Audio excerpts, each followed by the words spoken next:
wraps up this session quite nicely. We asked service providers where partners, resellers struggle most with AI-led solutions, and it is the statistic that I can't see on there, but it's quite high. It's the highest, a bit over 25%. So I think it tees up this session really nicely, and I think I'll start actually by just asking our panelists, who are quite far away, to introduce themselves, perhaps starting down the end with Samantha. Thank you. Hi. Hello, good afternoon, everybody, and welcome back after the fish and chips. I hope you're all still awake and with us. I am Samantha Haylor. I'm the Managing Director for Dactella. We are a CCaaS solution, omni-channel, born out of the Czech Republic in Prague, headquartered here in the UK, in Chester, and looking forward to the conversation around AI and automation. And my name's Paul Clough. I'm a chief architect with Ribbon Communications. I'm also based in the UK. I lead a team of pre-sales architects who really specialize in voice analytics and session border control, securing the edges of networks. And afternoon all, my name is Matt Cowell. I'm a CRO and co-founder at Accelerate. So Accelerate is a Zoom CX specialist primarily, so we work with the Zoom team for the last 4 years or so, really on the CX and AI propositions. And I guess we cover the end-to-end journey, so work with customers from sort of selection through consultancy, deployment, integration, and ongoing optimization and service management. So really working with customers from the end-to-end perspective. Okay, so we've got the same Slido running throughout the day. So if you scan the QR code there, you can ask some questions to our panelists. But I think I'll get started by going straight into it. Where do you think AI voice automation is actually delivering value at scale at the moment? And what are the results that organizations are seeing or want to be seeing in practice? Perhaps I'll go to you, Matt. Yeah, I think, to be honest, we've been working with AI for a decade, let's say. And the clients that we talk to and work with, I think most of the focus remains on high volume, sort of predictable, like appointments, order status, that sort of thing. And I think I guess what's changed in that sort of intervening period is that the quality of the AI has improved dramatically. And obviously we're starting to see more of that real sort of conversational capability in voice. I think that what most people are finding is where they've got sort of a narrow intent set, clean data access, and well-designed escalation is really where the success is. I think that the dream in terms of where agentic AI can play from a voice AI perspective is very much there, and the technology's probably capable, but actually I do think that there's still a gap in terms of the, I guess, the enablement and the appetite for doing that, and that's obviously sector specific. I think basically what we're probably seeing is that the results are very much real. Give you an example, NHS client that we work with, we identified that 30% of their inbound outpatient calls were related to appointment chasing. Now that is avoidable demand. That's the sort of demand that you can utilize AI to avoid. And that's the sort of thing that we are seeing clients deploying on. I think when it gets into the more complex use cases, I think from our perspective, we're probably on the journey with clients as opposed to really deploying at that complex level right now. How about Samantha? So I think the main benefit as well for the customers at the moment is where people want to self-serve. So we're going to talk a bit later on about how AI is being adopted in different environments to try and automate and improve the customer journey. But it's really important that we're looking at where the customers want to be helped by AI versus where they want to be helped by a real human being. So the self-service model, I look at it as a busy working mum. I get home and I want to be able to have an element of self-control over when I speak to my utility company or how I communicate with a provider, and it might be 9 or 10 o'clock at night. So the AI really comes in handy for me as a busy working mum trying to get those things done out of hours. So the automation comes in later on rather than the 9 till 5. Those are the bits that we're seeing people adopting first and foremost, getting the trust, building the trust with the out-of-hours service, which then drives into the on-peak periods, 9 to 5, and then giving that added value there as well. So I think I would say the self-service is a really good, the people that want to self-serve is a really good starting point for the AI journey.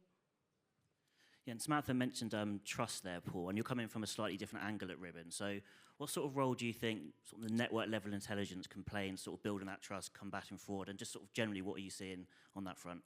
So for a long time, session border controllers on the edge of networks have played a role, not the only role, but in securing networks, protecting users from spam calls, from nuisance calls, from spoof CLIs. We're overlaying that with voice analytics. And what we're seeing really is the threat of deep fake audio conversations where it can take only 5 seconds of speech and it can create a deep fake session. With 30 seconds, 40 seconds, it's almost indistinguishable for a family member. They won't be able to tell whether it's a deep fake or the real person making the phone call. Apply that to the finance sector, to insurance, you'll see there is a real threat that people will be able to use deepfake to hack into people's accounts, to blag the way through the security controls. Only recently in the US, Verizon have turned off their voice-activated password protection because it's just too exposed now to deepfake that people could bypass it very easily. I think sort of staying with that theme, I think we've got a Slido poll here. So when do you think organizations should be disclosing that a customer is speaking to AI? Does it vary? Is there a kind of blanket right at the start? Is there any nuance there in terms of use cases? I think from my perspective, I think, yeah, absolutely. Yeah, tell them. I mean, tell them early without apology. Then, you know, the instinct to soften disclosure, I think, is often made on the basis of trying to protect containment. And it's understandable, but I think it's wrong. I think, look, the reality is here as well is regulatory direction is pretty clear. So EU AI Act and some of the British frameworks, UK frameworks, I should say, are both heading towards mandatory disclosure. So actually, from my perspective, it's designed for that now before you scale. I think as well, we're finding that different companies want to introduce AI into their businesses in different ways. So when we say about disclosing we're AI, so yes, you're talking to an AI assistant, but also some companies want their AI to sound like AI. They don't want to be seen to be dishonest by trying to make an AI sound like a human. So that then telling the customer that you're speaking to AI and then also making them sound like AI or human, depending on the preference, is really down to the individual customers or companies that are implementing these traffics. I think there's an interesting nuance here as well, right, which is in many contact center environments now, you will be probably communicating with an AI augmented human. So actually, to what extent does that come into the disclosure as well? Because that's where the customer isn't choosing whether they're speaking to a bot or to a human being, but the human being is probably being AI augmented in some way as well. So I think there's an interesting nuance in that conversation too. Yeah, there was a little bit of nuance in the answer to the poll, which, sorry, you three I don't think could see, but we asked, when is it most important to tell customers they're interacting with AI? Always, only when AI is making decisions, only if the customer asks, and only in sensitive or regulated interactions. There's sort of sub 10% for the three other than always, but there is some nuance there. Does that kind of resonate with you? I think more and more people want to be seen to be honest. We're talking about the trust in the AI space at the moment, and it's something that we talked about all day today. So I think that if you want to gain trust, then honesty is the best place to start. So, but I do think as well, we are seeing that some organizations want to be seen, okay, so is my customer base going to want to talk to an AI? So maybe they might not want to initially disclose that you're speaking to AI because they want the customer to communicate with the AI, and they may feel that if they're communicating with AI, they might not give them the information that they need. So again, this all comes down to trust in the space. Yeah, perhaps to add to that, it'd be the case where if AI is helpful, I speak to my parents and they hate being put on hold to Sky or to an AI agent because they feel they go around in circles. They can't get out of that AI loop. And if you look at, there was a recent case with McDonald's where they just introduced Archie, I think it's called, their AI-assisted drive-through agent, which is a second attempt because the first attempt failed miserably, with 20% of orders being accurate.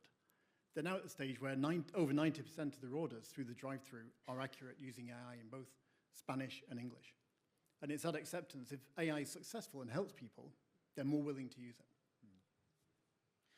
So do you think that customers are genuinely becoming more comfortable with AI voice, or is this something, a behavior that's being pushed on them faster than that trust is actually evolving? Is the trust keeping up with the scale of sort of AI growth?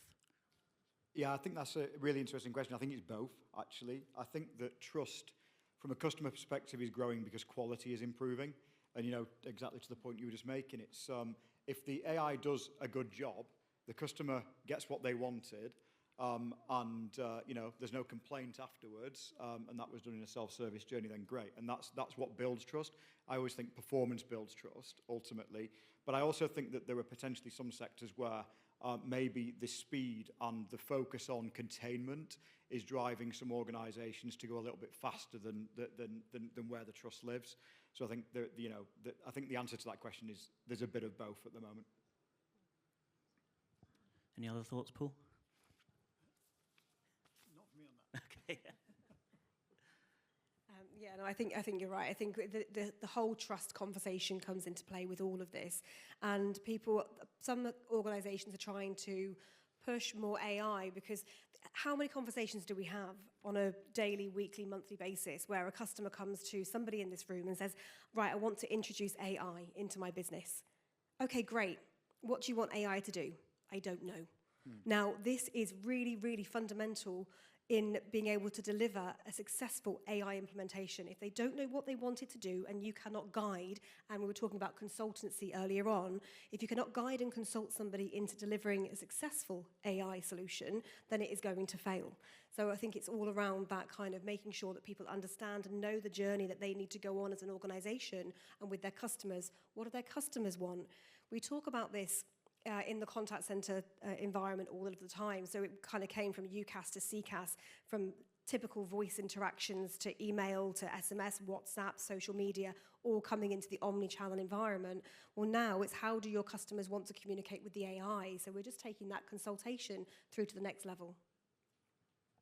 Yeah, Matt, you mentioned containment a second ago. Where would you say organisations are perhaps over-optimising for containment and efficiency, perhaps at the expense of trust? And how do you kind of get that balance right? What's the impact of not getting it right? Yeah, it's a really good question. I think, look, the reality is it depends on where the organisation comes at it from.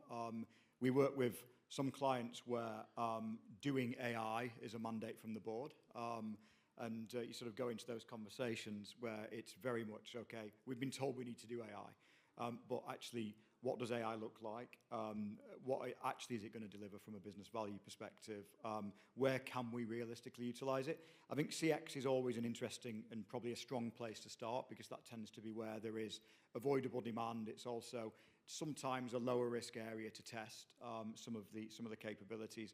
But I think that where AI is only being considered as a containment, it's a deliverer of containment or deflection, I think that's where organisations are potentially trying to go too quickly, because it becomes we've promised the board we're going to deliver a 50% containment rate.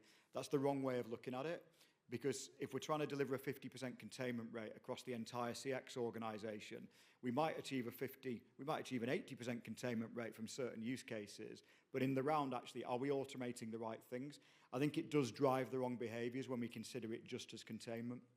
I think that where organisations are looking at it in terms of where does this improve the experience, where does this potentially help us reduce handling times, reduce the quantity of inbound calls that we're receiving, but only for the right reasons. Actually, are there certain use cases that we want people to be talking to human beings? The answer is probably yes. So actually, I think that often clients can come at this from the perspective of this magic wand that they can wave, and it's all of a sudden going to solve all of their problems. Actually, it will create more problems than it solves if we come at it only from a deflection perspective. I think this also kind of falls into, we talk a lot about CX, and obviously today is all about CX, but CX forms part of EX, so employee experience. And actually, we're not implementing AI just to improve the customer experience. We're implementing AI to improve the employee experience. And then all of those fundamentals together, allowing individuals to concentrate on more strategic tasks, ticketing systems, self-automating, self-filing. It's not all down to voice and communication with inbound and outbound. We're talking about email auto responses, taking away the mundane and giving more strategic roles to people. So it needs to go above and beyond the containment and look at the bigger picture in the consultation that we're delivering to our customers and our partners to make sure that we're getting the most out of that AI experience. And Paul, I know we've touched on fraud a little bit already, but how tangible would you say the current threat is at the moment for fraud, deepfakes and spoofing in CX environments? So I think we've already seen the evidence of people being tricked in the same way you used to receive a text message saying, Dad, I've lost my phone. Can you send me some cash? We're now seeing deepfake voice being used to do the very same thing. Family members being called at odd hours, they don't recognize the voice. That can equally be applied to a contact center, to a finance institution. What we're seeing is that the enterprises will need to be taking steps to protect their customers' data. They'll need to be proving how are they trying to authenticate and prevent the bad actors getting into the network. There's the approach of having over-the-top authentication, so the user has an application on their phone, they confirm they are who they are when they call into the contact center. That's one approach. But it won't be one single approach that will solve this problem. It'll have to be multi-layered. We'll have to be looking at the origination of the call, the time the call occurs. Is it somebody calling out of hours, because that's the time they always call? Or is it an unusual time for that individual to be calling? So there's lots of factors that need to be taken into account when deciding whether a call is a good call or a bad call. And it may not be binary. We'll need to get to the stage where we need to be analyzing the actual voice plane in the same way the large banks do today, where they'll use voice analytics to detect is it the person calling in match their voice print on file? Are they under duress? Do they sound confused? In the same way, we'll have to be taking streams of the media to run through engines to try and spot the signature telltales of deep fake voice. But this will be a multi-layer approach to solve the problem. And Samantha and Matt, working with kind of the end user businesses, what kind of conversations do you have around security? Yeah, well, I mean, obviously this I think one of the things that I actually find quite interesting about where we've been and where we're going to is if you go back for many years now, what have most contact centers been using voice AI for or natural language processing for? ID&V. It's been one of the core use cases that's been leveraged over the years, and it's always been sort of a ticket to reducing handle time when before it reaches the agent. Now we look at ourselves on the other side of that sword, where that technology can now be used against us in the same environment. So I think that, advice around how you secure that's really key. Now, obviously voice biometrics was always seen as potentially one of the answers to, having a voice print on file, but that can easily be replicated through synthetic voice. 30 to 45 seconds of talking into a voice engine now will give you a pretty passable replica that might be able to get through voice biometrics. So I think that what we're starting to see in some industries is particularly where it's high risk. We're starting to see where they're basically separating the authentication from the voice channel. It might be that they need to authenticate through an application to begin with before the voice call is initiated. One-time password as well is another option there in terms of actually trying to secure that down and keeping it safe. It depends on the environment and it depends on the use case from my perspective, because if it's low risk and it's sort of self-service, if it's sort of basic, almost publicly available information that we're just trying to self-serve and steer, we don't need to worry too much about that. But if we're getting into the realms of, sort of financial or emergency or risk, sort of crisis, those sort of areas, then this is a very real problem. I think the reality from our perspective is that clients really are actually, the vast majority of them at the very beginning of their journey with this level of AI. And with the exception of some financial services organizations who are using things like application-based authentication prior to placing a voice call, or it's sort of one-time password capability where you're waiting to receive a text message to your mobile phone before you continue the call. Those additional layers are being put in by some. But I think we are still a little way away from seeing those really high-risk use cases from being leveraged in the wider market. And again, it comes down to trust, doesn't it? I don't think we're at a stage at the moment where the trust is there in the space that the questions, we're asking ourselves a lot of questions, aren't we? I know I do when I pick up the phone and I get an AI voice bot on the phone. I think that outbound voice bots are, specifically in the UK market, something that we're not accepting as widely as people may say we're accepting them. We are very cautious of a bot. I think the best way that bots are being implemented, specifically in the UK market, because European markets are different, is with kind of receptionist kind of IVR enhancements and generalised informative information rather than cold calling outbound and dealing with sensitive information inbound. Now, dealing with general security questions and general security answers inbound is okay, but I think we're not really at the stage of trust yet, or specifically, I mean, it scares the life out of me to see some of these things. I mean, they've even got a face when you watch them on LinkedIn, and they've got these deep fakes. So it's very real, and it's very here, and it comes down to that trust. Now, as suppliers and consultants, it's our responsibility to make sure that we're dealing with the data. Data sovereignty is something that's been massively talked about over the last few years.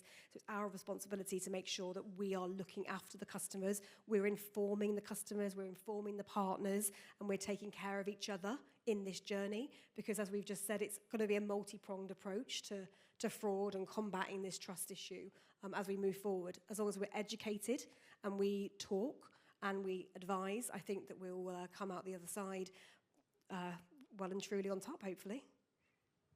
And just on that, one of the points we mentioned as well is which calls and scenarios you apply this to, because there's going to be, as we all know, there's a huge cost of using AI in data center performance, in power consumption, and just the general cost of processing. If we're using the same technologies to detect AI, it becomes very expensive if it has to be applied to every call. So we need ways of deciding which services do need to be screened and which should be allowed through because they're not exposing critical data. Samantha, I wanted to ask you a bit more specifically about Dactello. I know you work with businesses of varying sizes. So are expectations different here if you're thinking about an SMB customer versus an enterprise customer? So I think the main thing that we're finding in the two different businesses is that an enterprise customer tends to know what their customer journey is and understands what they want AI to do or what they hope they want it to do. Whereas an SMB is looking for more consultative, looking for more guidance. How can they implement? They're the ones that are coming to us with the question saying, I want AI, how do you want it? I don't know. So there is a very clear and significant difference in how they're both approaching it. The bit that is really, really important is that journey. How are we mapping out what the customer journey is? How are we reviewing the internal processes of the organization to make sure that the AI is fitting in with their employees, with their standard operating procedures? So I think that those are probably the two main things, from knowing what you want and not knowing what you want in terms of how AI is going to deliver for you. Okay, we've got a few minutes, so I've got time for a couple more questions. To the three of you, what would you say are the non-negotiable safeguards organisations need to have in place when deploying AI voice today? Perhaps Matt, I'll start with you. Yeah, I think, well, look, I think there's a lot of guardrails that need to be built around AI, particularly agentic AI, prompt-based AI, whatever you want to call it these days. And I think that part of it is about understanding, what do you want it to do? And that's, you know, the question that a lot of people actually can't answer in the early stages of a conversation. So that's definitely one area. I think understanding what data the AI has access to and what data it does not have access to. But I think one of the big things for us, and I guess one of the biggest learnings working with this sort of new age technology for the last 18 months or so now, is actually you've also got to guardrail the AI around what you don't want it to do. And we probably spend more time in deployment, I guess, prompting out the things we don't want it to do, as opposed to prompting in the things we do. And that you know, that sort of guardrailing and that sort of prompt engineering side of things becomes really important. I think basically understanding what data it has access to, where that data lives, and understanding what data it doesn't have access to, really key. I think making sure that the guardrails are right, making sure that you've prompted out, you know, it's sometimes called red teaming, adversarial testing, whatever you want to call it. Make sure it understands its job. And I think certainly from a measurement perspective, what we're also starting to see, one of the things that's quite interesting with Zoom, for example, is with Zoom Virtual Agent and Zoom Quality Management, we can actually ask Zoom Quality Management to score Zoom Virtual Agent in the same way as we score a human being. And I think that's an interesting measurement and governance tactic as well, to be able to go for scoring the AI against the same rules we're scoring our humans. Actually, we can start to pick up issues and potential challenges within the way that the AI is behaving and performing as well. I think it does have to be monitored, though. I think he's hit the nail on the head. It's the funnels. The funnel comes down. You have to tailor your AI and bring it in and control it rather than build it up. I think honesty, again, with your customers when you're talking to them, how do you want the AI to behave? Well, if you want it to go into OpenAI and start talking about the pub down the road and what the weather's doing because you want the AI to be able to respond to any question on your web chat, then your data's going to be within that environment. If you want it to be restricted, about understanding the restrictions and understanding what the deliverables are based on your requirements as a business. And that does depend on the business size, type, and the customers that they're serving. Okay, we've got a couple of minutes left, and it's crystal ball time. So what do the three of you think a trusted AI voice deployment will actually look like in 3 years' time? I'm going to start with Matt while he's looking for his notes. Yeah, thank you. So I do think that we'll start to generate more trust, and I think that we are starting to see that. Customers are trusting this more, from my perspective, primarily because the quality is higher. The outcomes are better. And we're probably seeing that from both sides, both in terms of CSAT increase and also in terms of efficiency gains. And when I talk about efficiency gains, I've probably said the word containment a million times in this conversation, is because I've got a bee in my bonnet about containment being the only thing that we're interested in. I think that where AI is providing a better experience all round, not just from the customer's perspective, but also actually the efficiency, whether that's contact handling, reduction time, et cetera, et cetera. I think that's where AI plays really well. But it's not a single magic wand that has one particular application.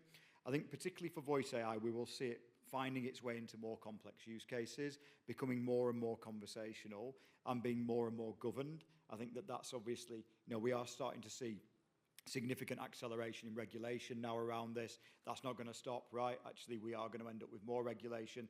I think designing for that now is really key, making sure that we're ahead of that. We don't want to end up in a situation where 18 months down the line we're having to switch stuff off because the regs have changed and we didn't think it through before we did it. So there's all that to come. But I do think that we're starting to see, we've almost hit a bit of an inflection point with AI from my perspective now. I think that it will continue to be the big winner in the CX space, but we will clearly start to see this really finding its way into broader parts of the operation, into sales teams, into marketing teams, into finance teams. I think the organizations will start to leverage this in a much more meaningful way than just in the CX space. Paul? Well, I think Matt mentioned before about using AI to mark the AI agents. So we'll see the scenarios where we've got the AI agents being marked by another AI agent. We've got a separate AI agent trying to detect deepfake voice coming into the network. 3 years ago, nobody would have believed that was possible. It was science fiction. But I think the important thing is we're managing our way through this. So AI is seen as a benefit and is helping people, the employee experience as well is key. The 3-year roadmap, I mean, geez Louise, it really would be crystal ball time, wouldn't it? Because 3 years, it's no 3 longer months, maybe. Yeah, it's no longer the 3 to 5 year roadmap. It's the 3 to 6 months or 12-month roadmap. It's moving that quickly. I think that in the AI space, we will see some more failings before we see some success. We had a conversation off stage earlier on, and we were saying there was a presentation about a year ago, and it was from Dom, and he presented all of the AI companies that had come up in the last 12 months. All these little AI companies, lots of investment, lots of promise. I would love to see a slide on that. We're not going to hold you to it today, but in the future of how many of those AI companies are actually still available now, because they've come along, they've failed because they're not doing things right, or because we're all still learning. We're learning about that consultative approach. We're learning about what our customers want, how people are interacting with AI, which changes almost regularly. I think people are gaining more trust and people are ready to have communication with AI. I think employees are now having more trust and wanting to use AI to help them be more strategic in their day-to-day operations. So it's definitely not going anywhere, although I really wish the buzzword would stop now and we would probably change the narrative slightly, because it is now BAU. Okay, we are out of time. I hope you all found it useful. Thank you so much for your attention, and thank you so much to our panelists.